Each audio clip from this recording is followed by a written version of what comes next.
Good morning. This is Pigsy doing another video. So how are you? Hopefully you're doing alright. So, there's I could probably rattle off a few things, quick things. So, there was a terrorist, they claim it's a terrorist attack in the UK, and to be honest, it's somebody with mental health problems who, a wannabe, wants to belong to some bigger cause. So he's lost self-esteem, self-respect in himself, and he's bought into ideas and idealism. Is he an extremist? No, he's just an ill person, and he should have been psychologically evaluated before letting him in the community, and probably he might need to have had some kind of an injection. But psychotherapy should have had in prison, and maybe, possibly, not to throw the blame in any direction, but it'd be nice maybe some, if the guy's a Muslim and he's got ideas that don't marry up with the Quran, maybe some outreach worker who's from the Muslim community could have helped there, at least got him back on track. But it could be that one of them set him up in the first place. Somebody might have said, look, this is what Allah's intentions are. We must justify ourselves in this world through violent acts in the name of our great Allah or something. Just silly things might have been popped into his head, or he just, like I say, he's just mentally ill. But we don't want to say the word mentally ill because he got shot. Basically, they could have disarmed him. He had a knife on him. He had some fake explosive vest. He could have been given the choice. And if he's lashing out at people, was his intention to kill them? Well, the thing is, if he was a terrorist, he would have actually killed them. Because he was ineffective at what he was doing. So he's had no training or anything. So he's just somebody with these nutty ideas he's gone off and acted out. Because he's done well, and that's my outlook on what happened there. But media says he's a terrorist because it justifies him being shot dead. It plays into political narratives about more money, more police, so armed police on the streets, less powers for individuals, more control, state control over people's ideas and thoughts and other things, which we don't want. We've seen there's a few films out there where people have just basically heavily socially conditioned, and we're already in a Big Brother state. But imagine if it was, that you had to have a program in place so you could be monitored, and or at school you had to have psychological tests to see if there's any issues there, or you sterilise certain people because they said they're high risks of producing somebody with psychopathic tendencies or whatever. They could make up all sorts of things and put in all sorts of odd systems in place. There's something interesting I've come across as well. This is it's slightly different actually. I was with a client, and I don't know, we're talking about, I don't know how circumcision come into it, but he said he was born without a foreskin. So in essence, people that remove their foreskin might be to blend in with a tribe that already don't have them, or there's a genetic thing there already there. So that's interesting. So maybe a true Israelite of a certain group doesn't have this thing because they're from a small tribe, and it's a genetic variant that if they're born without a foreskin. So there we go. And then if this blows a leader, you say, well, you got to have no foreskin as well. What? Pop it out. We're going to chop it off. Oh yeah, it won't hurt. It won't hurt at all. It's just. It's what God wants. Chop something off. What? That's not what he did. Why did he give me it in the first place? GMF, I think. Mutilation or something. Yeah. GFM. So yeah, there's all this sorts of stuff. Other things going on. There was a coronavirus, a soft disclosure on Doctor Who. It was pre-recorded, but it was covering stuff to do with virus in the episode. Started at Hong Kong. It can infect birds. It was an alien pathogenic virus or something. Well, maybe it was. I mean, it could have been something hybridized. They've been digging around in the Arctic for viruses and stuff like that to put into action. Because there's a desperate agenda to reduce the population. There's also China's influence on the world. There's Huawei, but there's that Chinese firm that deals with mobile networks, and there's all this concern about them getting a foothold. It's about the data warfare nowadays. Who controls social media, Twitter? Who can influence your mind? You know, if a Chinese Facebook come out, if he said they're spying on us, or a Russian one, which there is, the VK, something like that. I should have a look at these networks. I mean, there's nothing wrong with me having all different sorts of social profiles. It's a bit like YouTube. I make videos for the sake of making videos. The whole money and being manipulated, I'm not going to allow that to happen, because it may be that if I talked about Britney Spears or something, and if what I was promoting was a certain narrative, then suddenly my views would go through the roof. My thing would turn up on certain trends and stuff like that. It might actually get the reverse if you start talking about controversial stuff, because I may be suggesting that maybe not everything's the way it is, or just trying to get people to open their mind about possibilities. So yeah, it was interesting with, like I said, with the virus and this kind of soft disclosure. It was just a little bit too uncanny. It could be that someone said, well, let's put this episode on because at the moment it's all about the viruses. So this kind of would be a good selling point for Doctor Who. It's a bit like the 9/11 when they said there's a good time for bad news or something, to get rid of bad news, because it would be covered up by what else is going on. The reverse of that is a good way to sell yourself, by mirroring something else that's happening in the world, and then it distorts the narrative in people's heads. So yeah, definitely. But it also tells a story to people who are more open-minded and thinking, okay, so what are they saying? But there's things in that Doctor Who, like the microplastic beads, talk about plastic in the body and plastic damage in the body. They're telling you you've got plastic in your bloody body. That's what the episode's telling you, from things you take. And they say it's your fault and what you do, but no, it's not.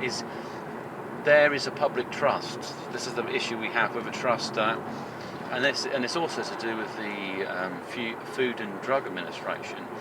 If there's something dangerous within the food, that should be highlighted. That should be a concern, not ignored, because the impact is that yes, it damages your health and it feeds other industries. You know, if you've got plastic beads in toothpaste, things you can swallow, but they're worried about marine life, and they don't mind if humans got loads of plastic garbage in their body. But then they've been dumping stuff in us for a long time, like the fluoride. They tell us you need more and more fluoride because it gets rid of this industrial. I think it was in the US. They're using it as kind of the industrial waste. So we just use the people as garbage disposals by adding things to their food that their body will absorb, and that they become the landfill, because they're full of these things, weird chemicals and stuff that are strapped into their bones and mineralised and all sorts. And when they get buried and put into the ground, that's right, it's not our problem. So it's not very socially responsible, and it's also very satanic.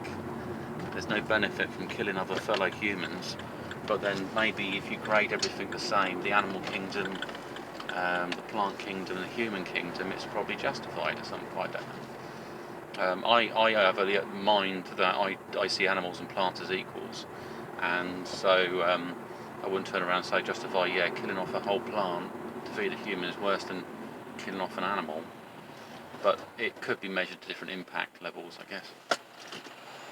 But then eating products from plants or animals is fine, like eating egg. You know, if you didn't eat it, something else would. And in essence, a chicken produces the egg because it wants offspring, but also it adds a commodity value that something would rather eat its eggs than eat the chicken. A hunter or a predator. In the same way, in a tree or a plant produces a fruit, they eat the fruit and then they take the seed with them, so it's a mutual tangibility or something. MGTOW, let's get on to MGTOW. So I had a chap who was shadowing me, and he was from well, he claimed to be Mexican, but there was something about Polish in his email address. So I'm not entirely too sure. However, he was a big hit with the ladies when I was taking him out shadowing, and it made me think. Well, if you add an equation into a situation that's it's like an anomaly, so you don't expect to see a certain type of person, they add kind of a +1. There's an interest level is created instantly by them being different. If everything looks the same, oh yeah, you may fit in, but there's no way to sell yourself unless you do something at a different level. You may be acceptable, so if you're dressed alike, like I don't know,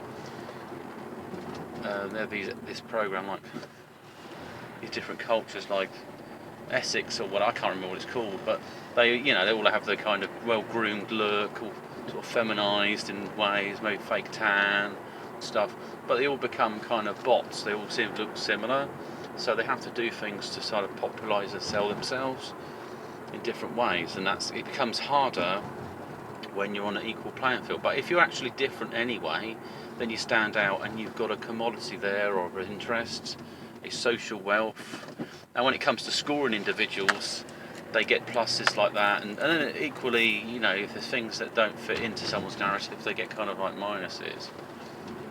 So if you're distinctively different, like, I don't know, my throat's hairy at the moment, and I'm doing an experiment to sort of grow that and groom that, but it looks different, so somebody might be like, oh, I'm not too sure about that. But if it looks good, I'm going to grow it a certain length, and then I sort of maintain it and groom it a bit, and shape the face using the beard, then it can work favouratively, that sounds better. For me, it adds a +1 in certain situations, or negative if you don't like a beard. Some women like shaved heads, and so some prefer long hair, but I'd rather grow myself as natural as possible. What was I meant to look like before I started cutting my hair or trying to fit in or try to be a particular way? I'd rather find my own way, and this is very much about MGTOW. Being my own person, being my own way, doing my own thing.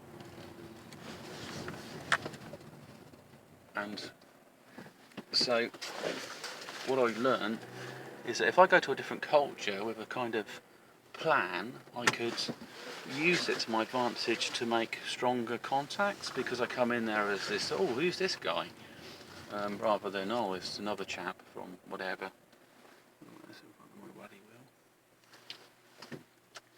Other things, successes, yeah. Personal interests, it's important to develop personal interests. So I've been in yoga. I've been said that you could do a remote group, so I might do that.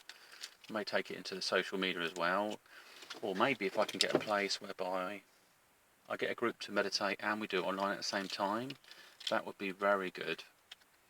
That'd be a very good tier strategy. And then by using that experience, I can also go to other like yoga retreats that are around the world, go visit these ones, and so I got an interest, I got a reason to be there, and also got opportunities to meet new people. And if I find someone like-minded I can develop that. I think that's a better strategy than just saying, hey, I'm single, I'm going to look for anyone, and then pairing up and making a poor choice. There's also people that might want travel partners, or people that want to develop relationships. So you have to approach that quite carefully. Like you say, I want to date. I don't want to rush into anything straight away, but I would love to travel and get to know you a lot better. That's kind of like the contract. That's what you're selling it as. But it could change. Somebody might say they really like you and get very serious, and it might be, well, I don't want to rush this because your circumstances and my circumstances don't link up. Like financially, on a bit of paper, you have to look at it, the pros and cons. Should I get serious? And go through the list of it. That's probably the best move for that. And also at the moment, being single is advantageous. Just throwing out these words, they're getting sort of distorted as I come out of my mouth. Because I'm paying off I'm clearing my basically debt slavery. So, waiting for basically my children to stop paying maintenance for them. They get into full-time education. Well, they're in full-time education, or they go just about going to work. And so when they do that, that's a cut-off period.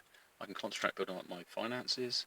And then when I'm in the plus, I start focusing on things that bring me the most value, like maybe travel, like I said, travel to different yoga retreats, absorb the culture, meet people, learn. Maybe I should keep a diary, like this is what I've learned from this, my own little private diary, and then I could use that information to better improve myself socially to go forward. So yeah, anyway, that's the update on MGTOW and conspiracy stuff potentially and all sorts. Anyway, take care, and I'll speak to you soon. Bye.